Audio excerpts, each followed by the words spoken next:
Welcome to Real Estate on the Rocks, where you get top shelf real estate conversations served straight up, never watered down. Here's your host, Dave Snowberger.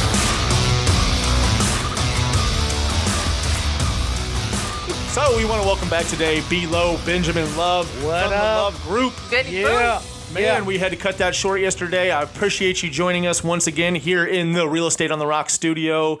Man, I can't tell you how pumped I am to have you back. You're just a ball of energy to be around. Man, well, thank you very much. All right, let's shut the mics down. Let's have a group hug. Everybody. Here we go. Coming in. All right, man. So we ended up yesterday where you were in Harlingen. People were looking for you. You disappeared. You went to Austin, Texas. You decided to come to the Northwest Market Center first, where we are. Yes. Right? So that's the Northwest Market Center here in Austin, Texas. You started selling and everything. You've never looked back. You just started going and just... Man, yeah, and I became a $15 million agent, and I'm telling you, it was amazing. And people would just come to me, and they were actually giving me deals. A couple people gave me Wow. houses. Yeah, it was totally cool. Dang. Man, totally cool. And then I got splashed with reality and woke up and was like, what? That didn't happen? Oh, so you're being misleading here. Oh, yeah. That didn't happen. So what happened? Yeah. What happened? What really happened? So the reality of it is I was actually on the rocks. Moved up here to Austin, was living with a girl, and we just again didn't see eye to eye on a lot of things, and she ended up kicking me out of her house.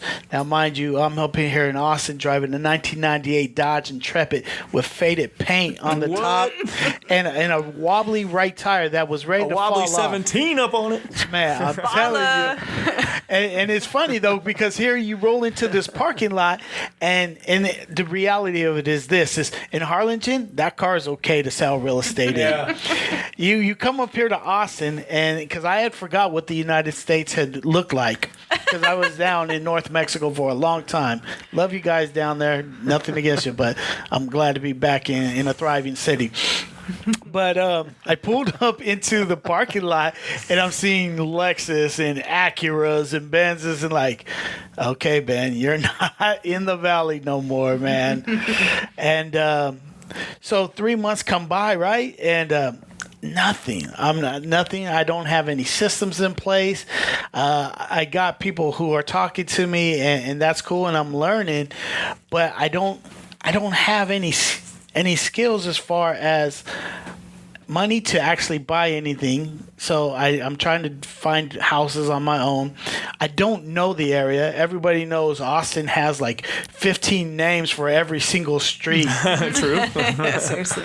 And I remember this one time, one of the agents comes to me and he's talking to me, and he's like, yeah, hey, I got this property if you want to do some things. It's down in SoCo. And I'm like, oh, yeah, cool, man. I love that place. Yeah, let's do this. And then I'm looking, I'm like, What's SoCo? Well, yeah, what the hell is SoCo? Little did I know, for all you guys that don't know, it's South Congress. Yeah. That's South Congress Avenue in Austin. I actually didn't like very much when that street got named that. Oh. That was more of the your neck of the woods, California folks moving to our area that decided to rename everything in this town. I will say, Dave, my people know how to speak. So Man Shack, it is not Man Shack, it is Manchaca. Okay, you keep that good here fight we go. going. There you go. You keep that good fight going, and we'll keep calling the things that they are. Tacos or It's burritos. Burnett Road, and- not Burnett. Don't talk Yeah. about tacos, man. Yeah. Okay, so keep on going with the story here. Yeah. You got 3 months, and you're So just I'm banging your 3 head against months, the wall. and yeah, nothing's happening.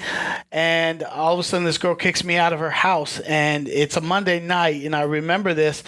And I had all my clothes in my back seat. I have a puppy with me, and I'm trying to sell real estate, and I don't even have a home myself. And I remember driving around, and I'm like, man, I can't drive around. All I got is a half a tank of gas and $50 to my name. At that point, there comes a point in your life where you can do one of two things. You can go for your destiny and know what we're called to do and gifted and talented to do, or you could take the easy route. And I could have just called up my mom and said, hey, Mom, I am struggling out here. Mom, Western Union. Western Union. But the response to her would have been, Okay, it's okay, mijo, come back home, right? And so we have this opportunity where when facing adversity, what are we going to do, right? Are we going to just fight through this and through these pains actually grow and become stronger? Or are we going to just take the easy route? And so I chose, hey, you know what? This is what I'm meant to do. I know that I may not look it now, but this is what I'm called to do. And so I ended up here in the Northwest Market Center. We're off of research, and so there's some academy and hotels across the street. Well, I couldn't afford to live inside the hotel, but I definitely had a car to park inside their parking lot. And I remember sleeping there my first night, and I got there about 7, and that's just when I started to open up my Bible, and I was like, okay, what am I going to do? How am I going to do this? And I remember falling asleep and waking up the next morning around 5 o'clock in the morning, crossing back over 183. And luckily for me, here in our office, we actually have a shower. And I came and took a shower, and I was like, man, please don't let nobody come in and see me, because this would be super embarrassing. Why are you taking a shower here, Ben? Right? And so from that point, I remember going online and looking for things to do, because I was done at this point. Like, man, I can't sell. I'm never going to be able to bring anybody in my car. I don't even have room for them in my car. And so I started finding things to do, and I found things to do at a church. $50, half a gas tank. I found a men's group on Tuesday night, and so I went to this men's group, and they had food and drinks. So I was like, this is a score, right? So I had food and drinks, and that was awesome. Wednesday night, I went to their Wednesday night service, and I got to serve in their children's ministry with the 4 to 5 year olds. Some of you guys might say that that's my age group that I act here, but we'll leave that. Perfect fit. So, and then Thursday, there was like a small group, and it was 4 group of guys. And these guys today are my 4 best friends here. Aw, I love it. And I mean, they're the ones who really helped me transform into who the person I have become today. And without them even knowing I was homeless and hungry as all get up, they were like, hey, you want some food? And so I would stay to their house till like 1 o'clock in the morning and then go find somewhere to sleep. Friday, I found another small group. It was cool. It wasn't like Thursday night one. Saturday morning, I went to another men's group at the church, and that met at 6 a.m. and they had like breakfast tacos, and it was like, yeah, I will take some of this all day. And there was always extras, and so I'd be like, yeah, hey, I'll take these. And then the funny part about it is after the morning meeting, they would go to downtown East Austin and serve the homeless. And I'm like, yeah, okay, let's go serve the homeless, even though I'm one of those, right? And then Sunday, would get in and go to church in the morning, serve with the kids. And then at nighttime, they had like a young adults. And so this was my life for about 2 weeks. And after that 2 weeks, this is when the doors just started to open. And again, I believe in my faith, and I kind of lead with that. And all of a sudden I said, you know what, I need to go back to my roots. And that's with home builders. And I ended up getting a job with KB Homes. And because I had a job where it was giving me a consistent paycheck, I was actually able to get a new car. Nice. And I called it the Black Mamba. It was like a 2007 Kia Sorento. Yeah. But it has some problems too, but it was all right. And did all the wheels work? all the wheels did work. That's all that really matters. When I met my wife, she was the one who noticed that it didn't have any headrest, though. I was just happy that it had seats in there. She was like, "Where's the headrest?" I was like, "Oh, are they supposed to have it?" I think I left them at the dealership. Is that a thing? Right? Who needs headrest? But so I worked there for a year, and again, one of the things that working with builders, they always tell you, hey, use our lender and we'll give you all these great things. Well, I didn't mind following that, but if you're not providing customer service to the clients, then I'm not going to use you. And so that did cause some ruffles and some feathers. I'd imagine. And the banker cried to the managers and everything. And it was pretty funny because, I mean, he complained about me like 3 times. And like a little girl, he was just like, man, Ben is not giving me any of the people that he's writing up contracts with. And so they were like, Ben, you can't do that. Da, da, da, da, da. Yeah, okay. And then I just go back and do the same thing. So I do what I want. So you're defiant. So a little defiant, but for my people though, That's man. right. true realtor right there. Yeah. You know, I'm gonna do things my own way. You can't Right. So tell even me. then, you were acting as a fiduciary, not a functionary, right? I love it. I'm gonna take that. He says it all the There you time. It's good. Yeah. Yep. As a fiduciary, not as a functionary. Boom. I love it. I'm gonna steal that. Dave Snowberg. So, I was doing really good in this community in Round Rock, me and this other guy, and all of a sudden they moved me up and they said, "Hey, you know what? We're gonna move you up to Georgetown." Georgetown had like 0 sales in like 3 months. So I get up into Georgetown, and in the 1 month I have 3 sales. Nice. They're pissed off though, because they're trying to get me to quit. Oh no. Oh, Yeah, and so they moved me after 1 month from Georgetown down to Plum Creek. Plum Creek catches on fire. It was you laugh, but I'm telling you, I hit 2 in 2 weeks, and they were like, Oh, I'm not laughing. I'm serious. Yeah, I'm sure. You know. and it was crazy. They were like, "Oh my God, what are we gonna do with this guy?" So then they create this department. Hey, you're gonna be the person who's gonna call all these internet leads and get people back in. 5 sales the first week. Nice. Right? And now they're just like, go out to Taylor. Now Taylor was a little bit Taylor, hard. did you? Taylor was a little bit hard. But luckily, I think they closed. I can't remember, but I think they closed down that community, so they had to put me somewhere else. And so where did they sent me to where all sales counselors go to die? Del Valley. Oh no. Or Del Val. I don't know how you say It's it. Del Valley. Yeah. Okay, Del Valley, yeah. And yeah, I'm California. Yes, I'm Mexican, but man, I don't speak a lick of Spanish, man. And Hey, you said mijo earlier. I did. Yeah, okay. I got a couple. got a few words in my pocket. Pocket Mexican. But you know, it's funny. I remember walking in to the office, and the very first morning I walked in, there's a 40-ounce bottle of Old English. Heck yeah. And I'm just like, OE. yeah, I'm like, oh my gosh, you got to be kidding me. This is where I'm at.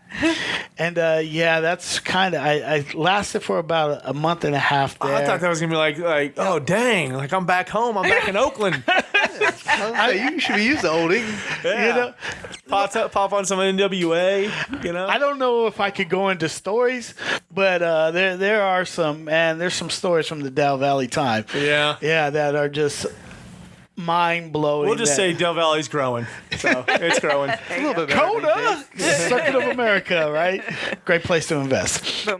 Cool. So now KB has finally got you. They finally got me, fired me, and but it accomplished what I needed to do. Right. I got to actually know the city Get of a Austin car with no really well. headrests.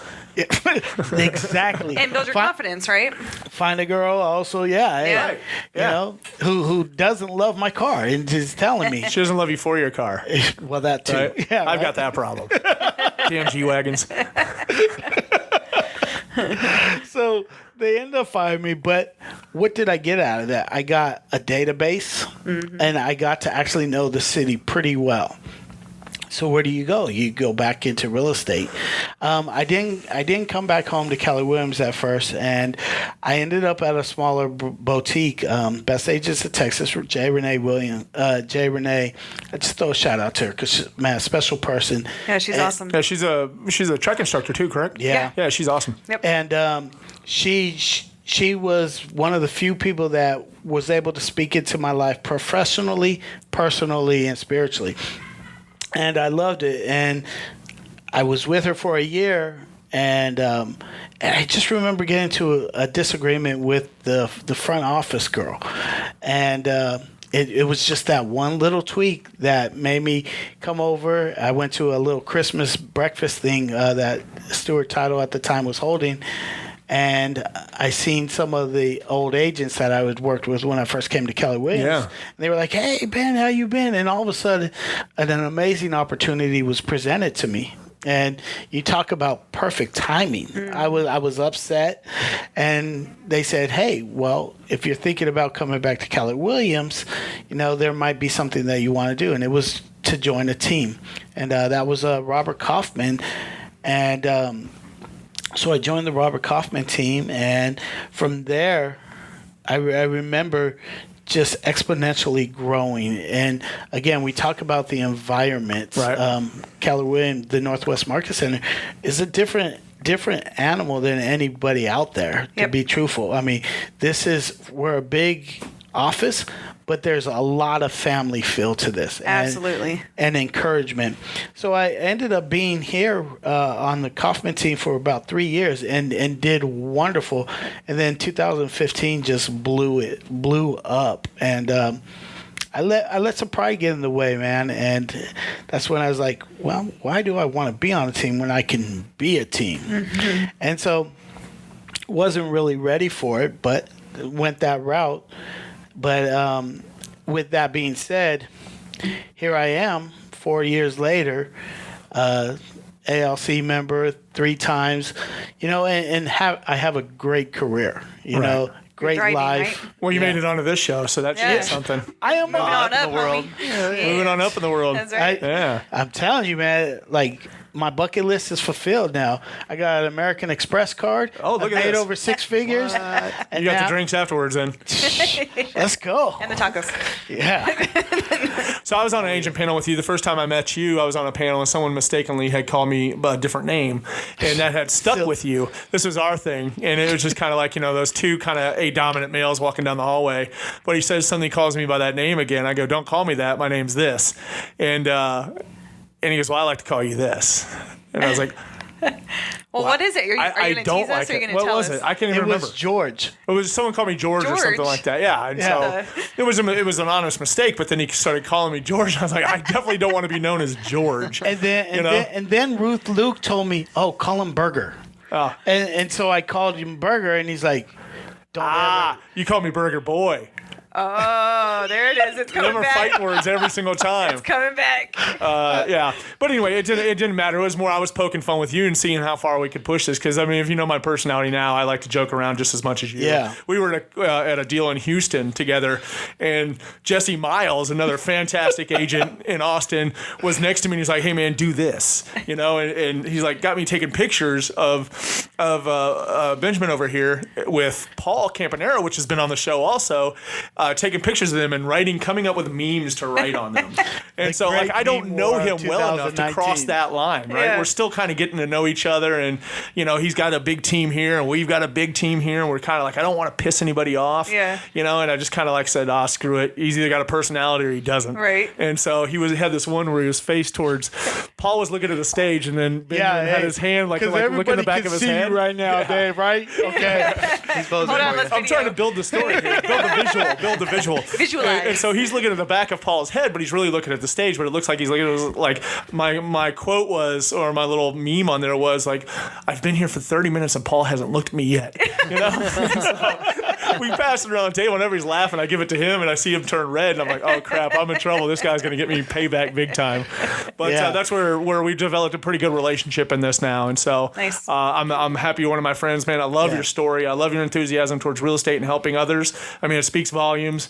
Yeah. You'll never have to worry about having the commission breath or being too salesy and that stuff. You're a genuine dude, and I really appreciate that. And I know when I asked you to come on this show, everybody was kind of like, "Who the hell is Benjamin Love?" That's what But I was I'm like, wondering "Man, about. you wait." No, I'm just kidding. You're a force around this office and You around are. Austin, Texas, where a lot of people know you, and I'm proud to know you. Likewise, man. And so I want to invite you back anytime.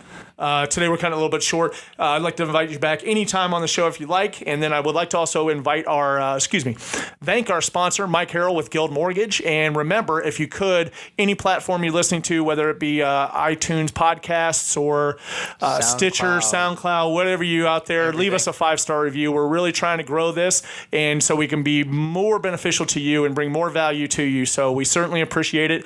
Ben, tell us again how we can get a hold of you. Well, easily, you could reach me by cell phone. I'm very attainable, 512-487-9325. Email ben@thebenlovegroup.com. And just remember, in real estate, all you need is love. All you need is love. Boom shakalaka. All right, everybody. Have a great week. We'll catch you next time. Bye, y'all. Peace.